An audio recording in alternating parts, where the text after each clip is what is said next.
আমরা আজকে দেখাবো কিভাবে মাছের তরকারি রান্না করতে হয় বেচারার জীবনে। এই যে আমাদের বড় ভাই তেলর ভাই, উনি কাজ করতেছেন পাতে হারিয়েতে।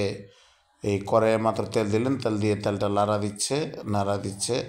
তারপরে যে মশলাগুলো দিবে এখন, এই যে মশলাগুলো দিচ্ছে পেঁয়াজ কুচি, আদা কুচি ইত্যাদি একসাথে মিক্স করে, রসুন একসাথে মিক্স করে এগুলো একলগে দিয়ে দিয়েছে। শীতের সবজি একেবারে কম দামে, এই যে সবজিগুলো দেখছেন মাত্র 10 টাকাতে কেনা হয়েছে। পেঁয়াজের কালি, ধনিয়া পাতা, একটা শসা, মাত্র 10 টাকায় সবগুলো মিলিয়ে। হ্যাঁ, একটু এই যে পানি দিয়ে নিল পেঁয়াজগুলো নাড়া দিচ্ছে, আগে কষিয়ে নেবে আর কি মাছগুলো। হ্যাঁ, আপনারা ধৈর্য ধরে দেখতে থাকুন কীভাবে রান্না করা হচ্ছে। এবার একটু ময় মশলা যা দেয়া লাগে, হলুদ, হ্যাঁ, এই গুঁড়ো মরিচ ইত্যাদি যা আছে এগুলো একটু দিয়ে দিবে। হ্যাঁ, এখনই দিয়ে দিবে, আপনারা দেখতে থাকুন। হ্যাঁ, এই যে হলুদের গুঁড়া দিল, এবার সামান্য ধনিয়া গুঁড়া দিচ্ছে।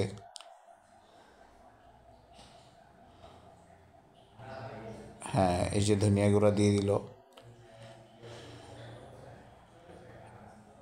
সর্বশেষ দিবে এখন গুঁড়া মরিচ।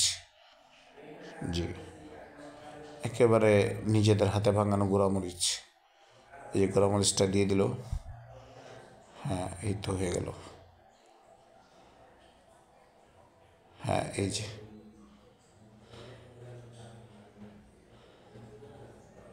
এবার একটু ভালো করে গরম হতে দিল, মানে রান্না হওয়ার জন্য। জি, এবার হালকা সামান্য কালিজিরা দিয়ে নিচ্ছে। আমি কালিজিরা খেতে পছন্দ করি, তাই কালিজিরা দিচ্ছে। এই যে কালিজিরা দিয়ে নিল হালকা, শেষেও আরেকবার দিবে, এটাতে ভালো একটা ফ্লেভার আসে আর কি। আর এই যে সামান্য কিছু লবণ দিল। আপনারা দেখতে থাকুন।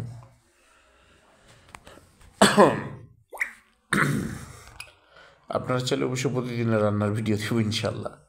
কীভাবে রান্না করতে হয়, কোনটা পরে কী দিতে হয়, সব কিছু দেখিয়ে দেবো ইনশাল্লাহ। কিছুক্ষণ রেখে দিল গরম, মানে ভালো করে এই ঝোলটা হওয়ার জন্য। তারপর সামান্য পরিমাণ মতো পানি দিয়ে নিল। আবার কিছুক্ষণ নাড়ানাড়ি করবে।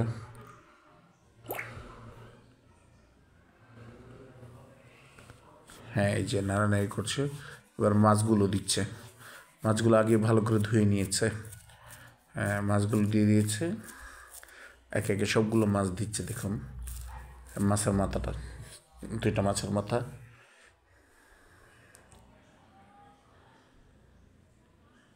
হ্যাঁ, এই যে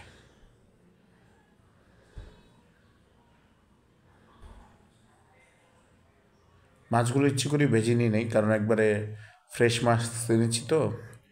ফ্রেশ আনার কারণে ওই নদীর হওয়ার কারণে, এই চাষের না হওয়ার কারণে মনে করেন আপনার ভেজে নেওয়ার প্রয়োজন হয়নি, এমনি রান্না করা গিয়েছে। আলহামদুলিল্লাহ ভালো সুস্বাদু হয়েছে।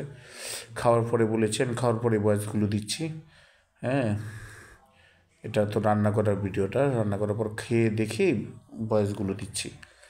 তো আলহামদুলিল্লাহ খুব সুন্দরভাবে ভাই রান্না করতে পারে। মহিলা মানুষ পুরো ফেল এই জায়গায় ওনার ভিডিওর কাছে। হ্যাঁ, এই যে রান্না করছে, এই এখন ঢেকে দিবে, কিছুক্ষণের ভিতরে ঢেকে দিবে।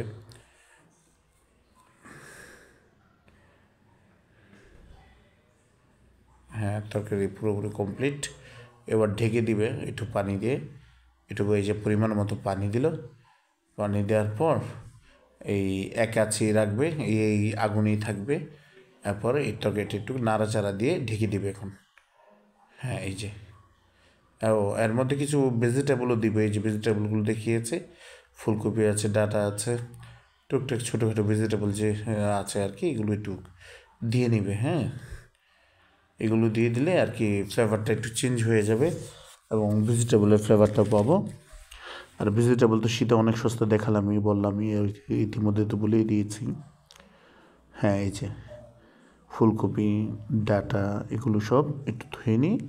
আবার ভালো করে, আগেও একবার ধোয়া হয়েছিল, এবার আবার ফ্রেশ করে ধুয়ে নিয়ে নিজের হাতে একটু দিয়ে দিচ্ছি। হ্যাঁ, এই যে ভেজিটেবলগুলো।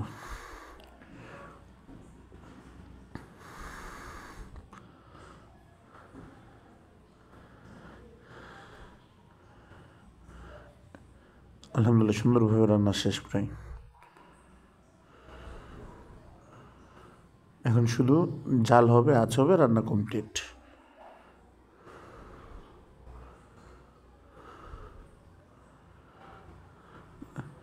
যে ভেজিটেবলগুলো আমরা দিয়েছি সেই ভেজিটেবলগুলো দেখাচ্ছি, এর আগেও একবার দেখিয়েছি। আর যে মাছগুলো দিয়ে আমরা রান্না করেছি সেই মাছগুলো দেখাচ্ছি। হ্যাঁ, এগুলো অবশ্যই আগে ভিডিও করা ছিল, পরবর্তীতে আপনাদেরকে আবার দেখালাম। হ্যাঁ, এই যে রান্না প্রায় কমপ্লিট। এখন শেষের দিকে আবার একটু কালিজিরা দিয়ে নিচ্ছি। এখানে কয়েক মিনিট রান্না হয়েছে, সব ভিডিওটা আর দেখানো সম্ভব হয়নি কারণ অনেক সময়ের ব্যাপার। তাও তো প্রায় 7 মিনিটে 6 মিনিট 59 সেকেন্ড হয়ে গেছে। এবার আমরা নামিয়ে ফেলব।